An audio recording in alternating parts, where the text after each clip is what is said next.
kalam nagtukod sa iyang balay, iyang hinluan ang iyang pito ka mga haligi. Praise the Lord. Hallelujah. Daligon ang Diyos. Hallelujah. Panalanginan niya iyang mga pulong nga din mo. Pagabat-baton. Hallelujah. O Lord, umpo ta. Mahanamo nga Diyos. Hallelujah. Dalang salamat o Diyos nga diin nakabarog ko diring dapita, Lord. Ikaw magkahapon. Kalig-on Ginoo. Hallelujah. Hallelujah. Magkahatag malahot tayong lawas, Lord, alang sa sulti sa imong mga puno nga diin ikaw magagamit sa kaugalingon Diyos. Wala man ko himos ang kaugalingon. Kung wala ikaw magatabang imong balang espiritu. Hallelujah. Daligon ka sa way katapusan o kintanan.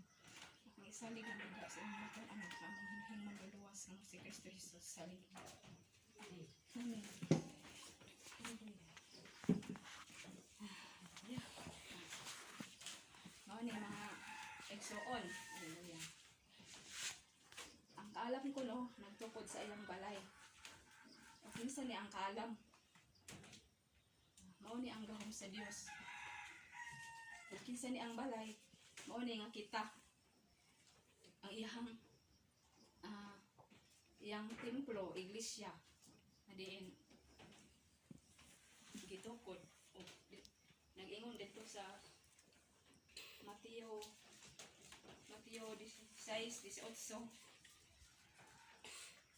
Kay ikaw mao si Pedro sa pambasahan ha.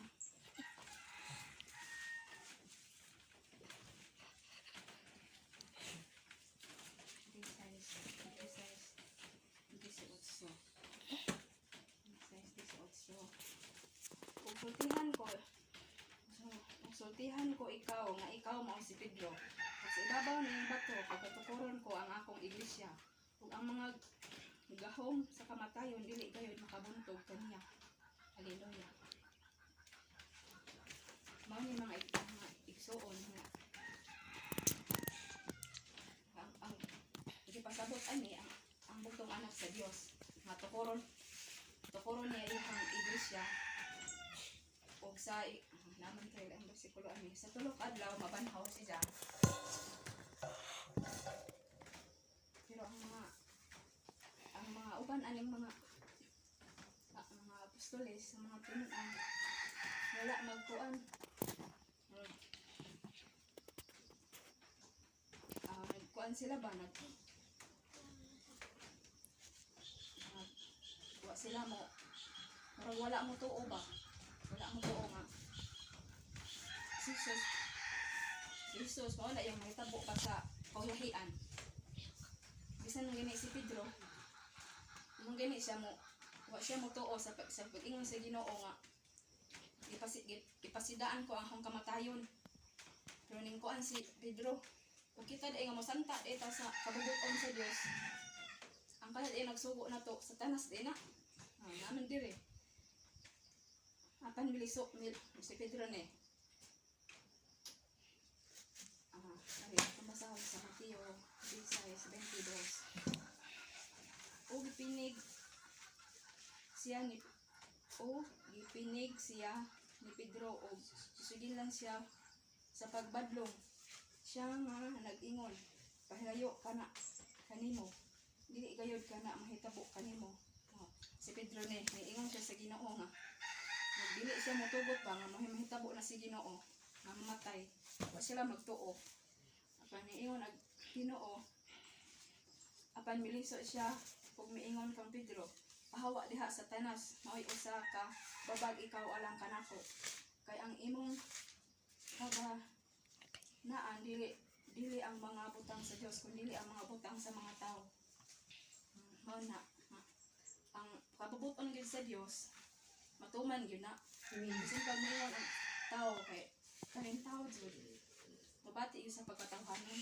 Mao na nga bisan sa kita karon mabati sa tag-ingon ani wa sila mo bisan gani si Pedro nga usa ka tinon-an sa Ginoo. Upag gini siya mo tuo nga namatay ni si Ginoong Hesus. Hallelujah. Sa katud ay mo ingon og mubabag sa isulti sa Ginoo. Buhat dito sa Satanas di ay. Klaro man na kayo, Satanas man na pahawa mo diha. Satanas kay mao kami babag niya. Kaya ang kabuton kay Ginoo matuman gina. Dili gyud ang kabuton sa tawo may matuman. Hallelujah. Oh. Ay na pud sa ay na pud kas iyang gihinluan ang iyang pito ka mga haligi. Unsa man ning pito ka mga haligi sa atong sa iyang sa balay? Unsa ning pito ka haligi sa balay nga tinukod sa Dios?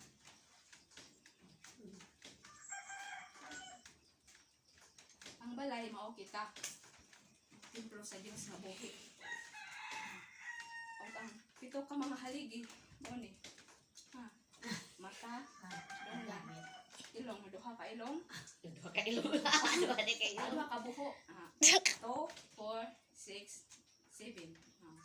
Mo ni pito ka mga haligi sa atong lawas, atong balay. Nga gitukod sa Ginoo. Hallelujah. Kinahanglan ko no nga kaning pito ka haligi pagahinluan. Kay tungod gi kini mga haligi kuan kanang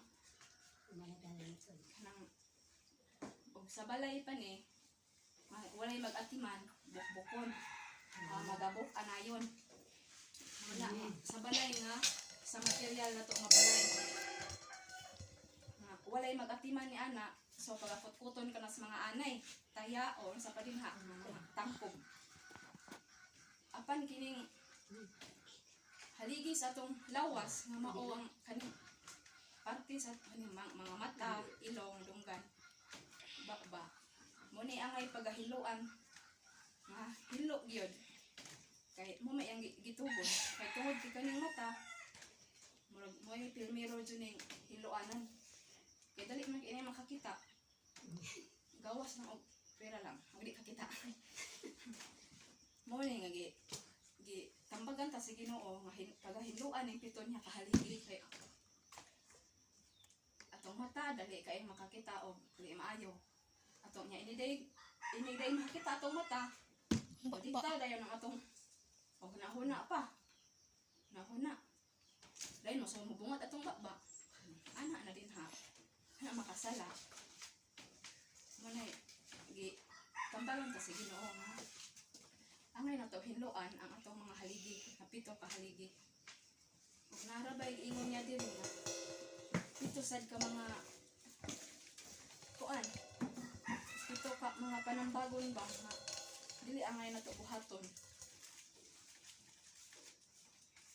Ay sa pabibyo size. Sa pabibyo size 17. Nga rin 19. Kani, number 1, mapahitas ang mga mata. Usa ka dila nga bakakon. Kuanis ato ang pito ka haligi sa atong lawas. Dili unta ni angay buhaton. Kuan naman ni sa Ginoo. Ina ma Ginoo adunay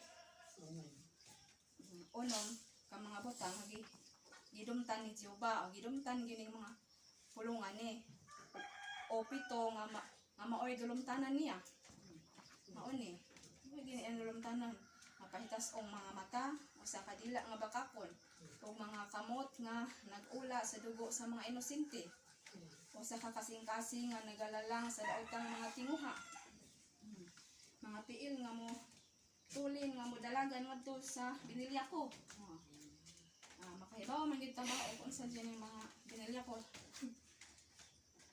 usa ka bakakon nga saksi nga magapamulong og mga baka ug kadto nga nagapuga sa pagkalali sa mga kaigsuonan mao na siya pito ka dulumtanan ni Jehova matong Dios muna atong hinluan ang pito na to ka mga haligi ay tungod kay mo kini makahatag og kalaglagan nato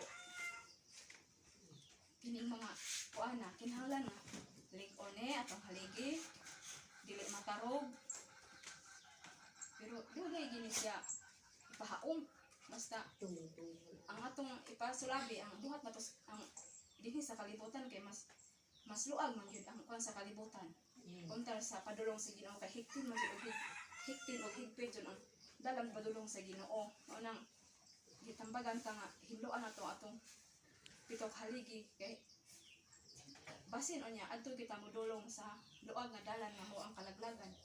Kaya naman dito ang sayon kay pag-aagian. Kani kayo nga subayon. Kani kayo. Parehas sa kuan ba? Sa example sa mga preservatives nga pagkaon.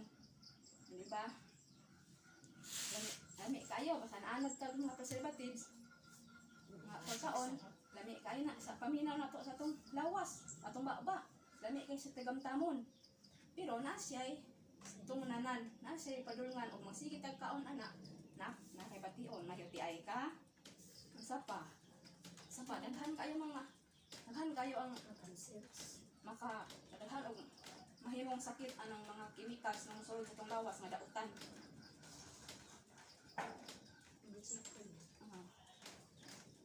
Mana nga kana kuan na sa itong lawas, panglawason lana.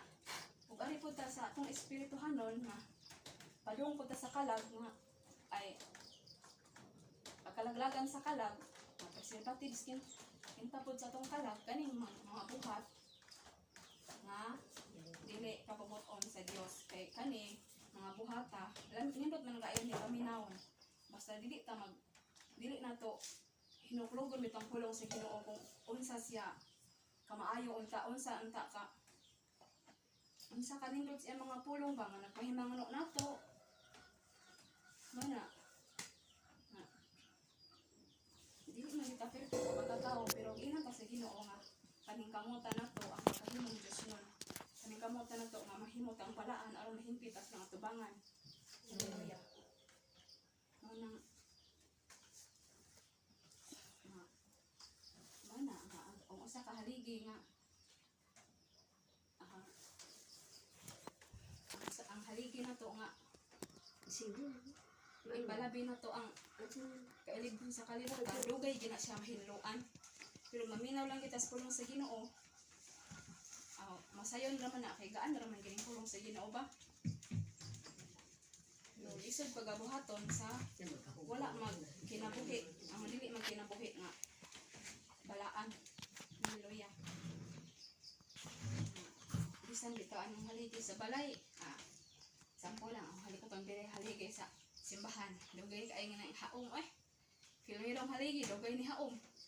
Kay kanid ay gimo haligi kinahanglan gid ay siya linsahan gyud para yun matulid. Maangay gid sa mga dapatan bitaw sa iyang mga kuan